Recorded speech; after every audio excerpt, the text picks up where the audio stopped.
الله وبركاته بسم الله والحمد لله والصلاة والسلام على رسوله الأمين ثم أما بعد একজন প্রশ্ন করেছেন যে ইদানিং ধোঁকাবাজি এমন আকার ধারণ করেছে,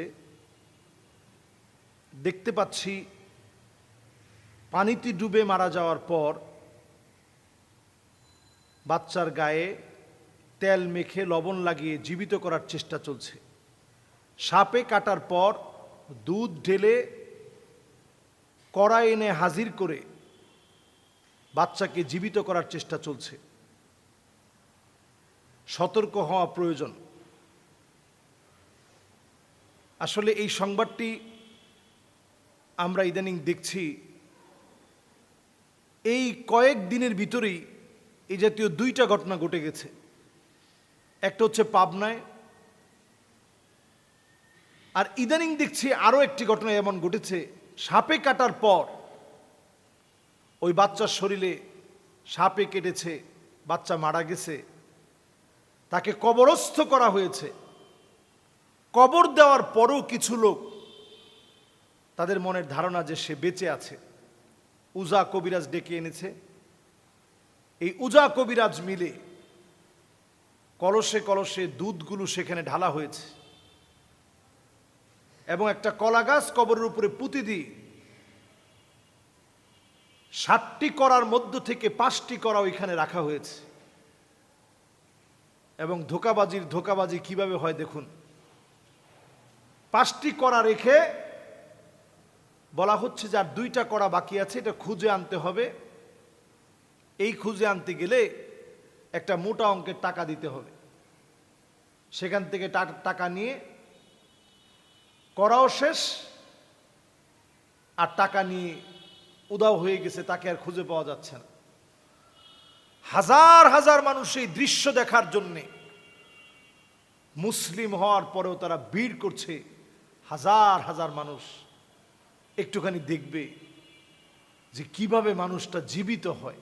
আহারে মুসলিম, এখনো আমাদের ভিতরে এই বিশ্বাসটুকু নাই, হায়াত আর মৌত আল্লাহর হাতে। গোটা জমিন মিলেও আপনাকে মৃত্যু দিতে পারে না যদি আল্লাহ রাব্বুল আলামিন লিখে না রাখেন। ইযা জা আজালুহুম লা ইস্তাখিরুনা সাআতাও ওয়া লা ইস্তাকদিমুন। একটা মুহূর্ত আগেও কেউ আপনাকে মৃত্যু দিতে পারবে না। সারা দুনিয়া মিললেও আপনার মৃত্যু হবে না। আল্লাহ তাআলা যখন লিখে রেখেছেন তখনই আপনাকে মৃত্যুবরণ করতে হবে। আপনি মরে গেছেন, বাঁচার আর কোনো উপায় নেই। মরে যাওয়ার পরে কেউ আর জীবিত হয় না।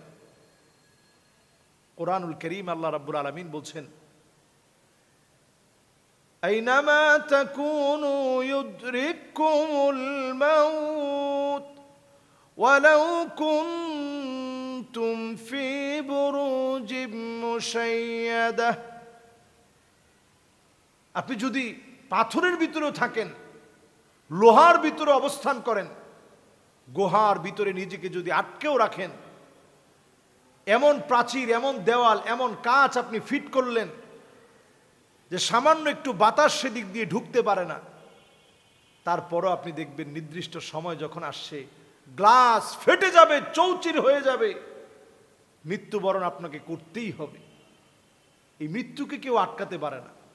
পৃথিবীর ধ্রুব সত্য এটি। সত্যকে যদি আপনি কয়েকটা ক্যাটাগরিতে দাঁড় করান, ধ্রুব সত্য হচ্ছে মৃত্যু। মৃত্যুবরণ আপনাকে করা লাগবেই। নির্দিষ্ট সময় যখন আসবে কেউ আপনাকে আটকে রাখতে পারবে না। এই জন্য আমরা সাপে কাটলে অথবা অন্য কোনোভাবে মৃত্যুবরণ করার পরে ফিরে আসবে, এই চিন্তা করাটাই একটা শিরকি চিন্তা। আপনি মনে করতেছেন এই পিশাব, এই উজা অথবা এই কবিরাজ আপনার এই বাচ্চাকে হায়াত দিয়ে দিবে।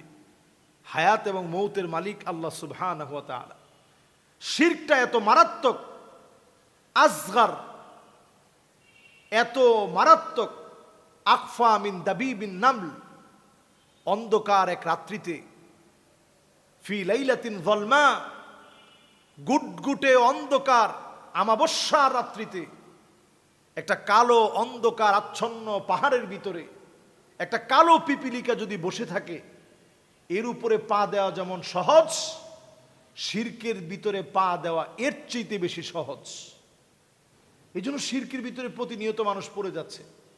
আল্লাহর কাছে মাফ চাই, আল্লাহ রাব্বুল আলামিন যেন আমাদেরকে যাবতীয় শিরকের ভয়াবহতা থেকে আল্লাহ রাব্বুল আলামিন যেন হেফাজত করেন। আল্লাহর কাছে পানা চাইতে হবে, এটা শিরকের দিকে নিয়ে যাচ্ছে। এজন্য কোনো মানুষ মৃত্যুবরণ করলে জীবিত হতে পারে না, এই আকীদা পরিষ্কার করেন। যে পরিবারের সন্তান চলে যাচ্ছে, যারা হারিয়ে ফেলছেন, তাদের জন্য সমবেদনা সব সময়। সবর এখতিয়ার করা ছাড়া এই ক্ষেত্রে আমাদের কিছু করার নেই। ফাসবরুন জামিল আল্লাহুল মুস্তাআন। আমরা সবর করব, আল্লাহর ব্যাপারে এমন কিছু বলবো না যেটাতে আল্লাহ রাগান্বিত হবেন, এমন কোনো কাজ করব না যেটাতে আল্লাহ রাগান্বিত হবেন। এই কাজগুলো হচ্ছে ওই কাজ যে কাজগুলোতে আল্লাহ তাআলা রাগান্বিত হন। আল্লাহ তাআলা আমাদেরকে হেফাজত করুক। আসসালামু আলাইকুম ওয়া রাহমাতুল্লাহি ওয়া বারাকাতুহু।